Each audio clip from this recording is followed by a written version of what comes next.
Subscribe பட்டனை அமுக்குங்க, bell பட்டனை அமுக்குங்க. வாழ்க வளமுடன். இப்படிக்கு பாட்டி வைத்தியம். உங்கள் பாட்டி பேசுகிறேன். இப்போ நான் உங்களுக்கு மாதுளம்பழத்தில் ஜூஸ் செஞ்சு காட்ட போகிறப்ப, மாதுளம்பழம் ஜூஸ் இப்போ வெயில் காலம் இல்லையா, நம்ம அடிக்கடி இந்த நேரத்துலலாம் சேர்த்துக்கிறணும்ப்பா.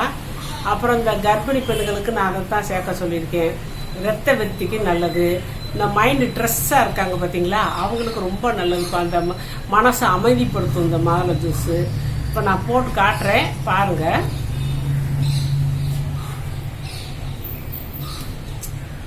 ஏற்கனவே ஒரு பழத்தை தட்டி வச்சிருக்கேப்பா. இன்னும் 2 பழத்தை உங்க முன்னாடி தட்டி காட்டுறேன். பழத்தை மொத்தம் 3 பழம், இப்போ 1 பழம் வெட்டி போட்டாச்சு. இன்னும் 2 பழத்தை இப்படி பாதி பாதியாக நறுக்கி வச்சிருக்கேன். இதை இப்படி தட்டிட்டோம்னா ஈஸியாக அந்த முத்தெல்லாம் ஊந்துரும்ப்பா.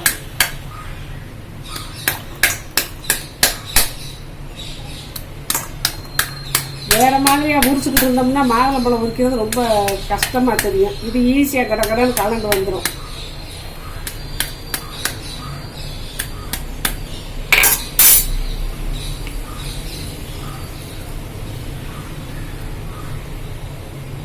பாருங்கப்பா, ஒரு விதை இல்லாம வந்துருச்சு. அதுக்கு 1 2 தான் நம்ம இப்படி எடுத்துக்கலாம்ப்பா. நம்ம உரிச்சு கஷ்டப்பட வேண்டியதில்லை. இதெல்லாம் நம்ம பிறக்கி எடுத்துக்கலாம். இது ஈஸியான வேலை தான். இப்போ எல்லாத்தையும் தட்டிட்டு உங்களுக்கு காட்டுறேன். அதுல எல்லாம் இந்த ஜாரில் போட்டு நம்ம அடிச்சுக்கலாம்ப்பா. பழம் இந்த முத்தெல்லாம் நல்லா ஸ்வீட்டா இருக்குது. இல்லை 2 ஏலக்காயை தட்டி வச்சிருக்கேன். அதை போடுறேன்ப்பா. இதுக்கு இனிப்பு அவ்வளோ தேவைப்படாது. இருந்தாலும் குழந்தைய குடிக்கணும்னா கொஞ்சம் இனிப்பு கேட்குங்க. அதனால இந்த ஒரு டீக்கு போடுற அளவு, இந்த 3 பழத்துக்கு இவ்வளவு முத்துக்கு டீக்கு போடுற அளவுக்கு வெல்லம் போட்டுக்கிட்டப்பா. இது 100 மில்லி பால்ப்பா. காய்ச்சி ஆற வச்ச பால்ப்பா. 100 மில்லி பால். இதையும் ஊற்றிக்கிறேன். பண்ணி காட்டுறேன்ப்பா. வச்சுட்டேப்பா.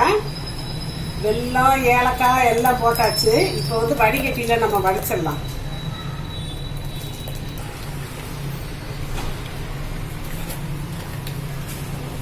இது நல்லா வடிச்சு விட்டாச்சுப்பா.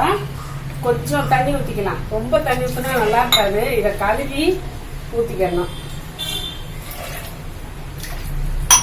ஒரு 1/2 டம்ளர் தண்ணி ஊற்றிக்கிட்டேப்பா.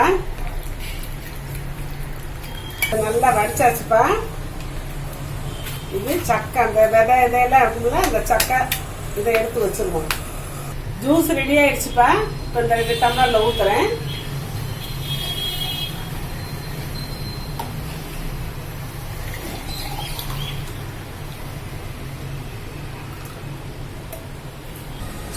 இப்பப்பா இந்த ஜூஸ்ல சூப்பரா ஜூஸ் ரெடி ஆயிடுச்சு. ஆனா குழந்தைகளுக்கு வேணா இனிப்பு போட்டுக்கலாம், பால் ஊத்திக்கலாம். பெரியவங்க பால் ஊத்தாமலே அடிச்சு குடிச்சுக்கலாம். டேஸ்ட் வேணும் அப்படின்னு நினைக்கிறவங்க இந்த மாதிரி இந்த ஏலக்காய் வாசம், பால் வாசத்தோட சூப்பரா இருக்கும். 2 வயிற்று பிரச்சனை, வயிறு சூடு பிடிச்சிக்கிச்சு செஞ்சுக்கிச்சுன்னா அந்த ஜூஸ் குடிக்கலாம். ஒரு மாதிரி மென்டலி ஒரு மாதிரி கஷ்டமா இருக்கு, மன உளைச்சலா இருக்குன்னா இந்த ஜூஸ் கொடுத்தா மனசை அமைதி பண்ணும். ரத்த விருத்திக்கு நல்லது. ரொம்ப அசதியா வருதுன்னு சொல்றவங்க இதை குடிக்கலாம். கர்ப்பிணி பெண்கள் டெய்லி கூட குடிக்கலாம்ப்பா.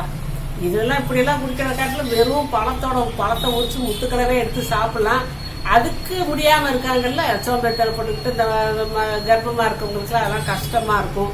இதை கொடுத்தா கடகடன்னு குடிச்சு கொஞ்சம் வயிறு நிரம்பிக்கணும், வயிறு கொடுக்கணும்னு இருக்கும், நல்லா இருக்கும். அதனால இந்த மாதிரி நீங்க செஞ்சு சாப்பிடுங்கப்பா. வாழ்க வளமுடன். இப்போ நிறைய பேர்ப்பா அவங்க கொஸ்டினுக்கு ஆன்சர் சொல்றதுன்னு கேட்குறாங்க. சொல்லிக்கிட்டு தான் இருக்கேன். நான் அதுக்குன்னு சொல்லி பார்வையாளர்கள் கேள்வி பதில் நான் போட்டிருக்கேன். அதை பார்த்துக்கோங்கப்பா. அதை பார்த்தீங்கன்னா உங்களுக்கு தெரியும். நான் வரிசையாக கேள்வி பதில் போட்டுக்கிட்டே இருக்கேன். அதில் போட்டு பார்த்தீங்கன்னா நீங்கள் கேட்ட கேள்விக்கெல்லாம் நான் பதில் சொல்லிடுறேன்ப்பா. அதை கட்டாயம் நீங்கள் பார்த்து தெரிஞ்சுக்கோங்க. சப்ஸ்கிரைப் பட்டனை அமுக்குங்க, பெல்லு பட்டனை அமுக்குங்க. வாழ்க வளமுடன். இப்படிக்கு பாட்டி வைத்தியம்.